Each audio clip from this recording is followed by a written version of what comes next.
Hello friend, जय जगन्नाथ। चलतु आज बनैबा आम दहीबरा। दहीबरा मुझे नहीं बिरी अल्प दीटा चाउल अल्प पड़ो आउ सुजी ताकू आग ग्राइंडिंग करदे ता सहित ये तरकारी मुझे आलू मटर को सिझेदेवा ताकू भिजेक रखी आगु ताकू आलू मटर सिझापी छाड़दे आ ग्राइंडिंग बरा ये ग्राइंडिंग करदे भल भाव में फेंटिकी आम बरा छाणीदे बरा छाणी कि आम कौन करवा ना आग पानी आग पानी आम भिजेकी आग रखीदे भिजेकी रखिला से बतई गला आम कौन करवा ना दही दही पानी से फेंटिकी आम सब पकईबा एमती भल भाव आग आम दही बरा को छाणीदेवा दही बरा सब ब्राउन हो गला कम जाल से करें धीरे धीरे देखते ये तरकारी भी मोर रेडी हो गला आलू मटर तरकारी एटा सब आम ये भिजेकी सब रखीदे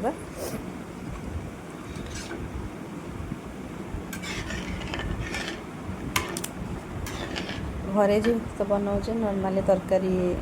आलू मटर तरकारी ही भल लगे तापर आम ये नहीं जावा दही बरा दही नहीं जावा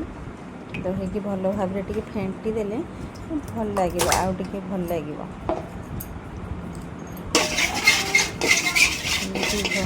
फेंटी ना फेंटी सारापर छुंक देवा छुंक नहीं शुखिला लंका भुसुंगा पत्र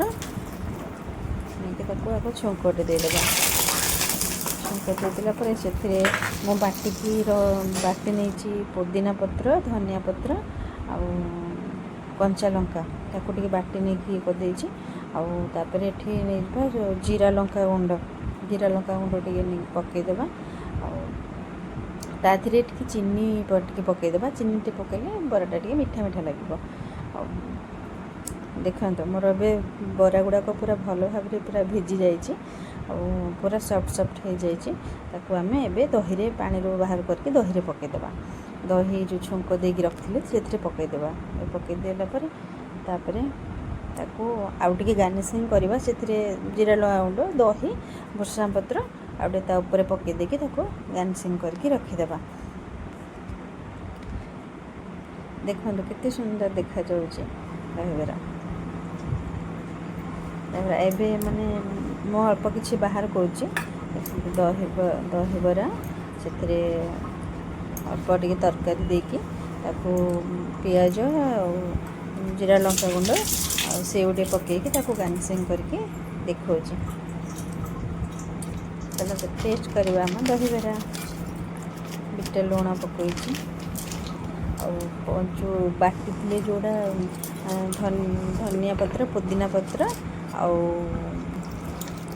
धनिया पत्र पुदीना कंचा लंका तार जो बटाटा होता से बटाटा ता सहित आउ टे लंका जी राग खाइबा चाहिए आउ टे लंका चकड़िकी से पकई देकी खायापी देवा छोट पिला तो खाइबेनि बड़ मान एमती करके रखीदे देखो केते सुंदर हो गला घर तैयारी दहीबरा।